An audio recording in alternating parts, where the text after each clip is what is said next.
பவழம், பவளம் இது ரெண்டுத்துல எது சரி? நான் ஏற்கனவே கடற்கரை ஓரத்தில் எடுத்த ஒரு பவளப்பாறையை கையில் வச்சுக்கிட்டு ஒரு வீடியோ போட்டிருந்தேன். அதில் கீழே டைட்டிலில் பவழம் அப்படின்னு குறிப்பிட்டிருந்தேன். நிறைய பேர் கமெண்ட்லையும் சரி, என்கிட்ட பர்சனலாக மெசேஜ் பண்ணியும் சரி, இது பவழம் இல்லை, சிறப்பு ழகரம் வராது, பவளம் தான் அப்படின்னு சொல்லி கமெண்ட்டை சொல்லியிருந்தீங்க.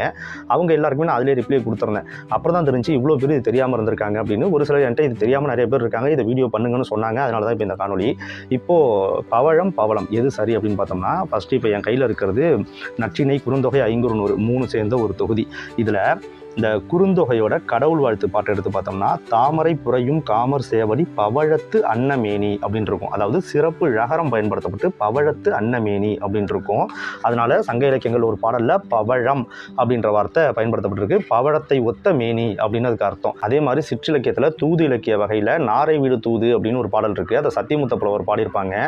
நாராய் நாராய் செங்கால் நாராய் பழம்படு பனையில் கிழங்கு விளந்தன்ன பவள கூர்வாய் செங்கால் நாராய். இங்கே பவள அப்படின்றது பவளத்தை ஒத்த நிறமுடைய கூர்மையான வாயுடைய செங்கால் நாராய் அப்படின்ற பொருள்.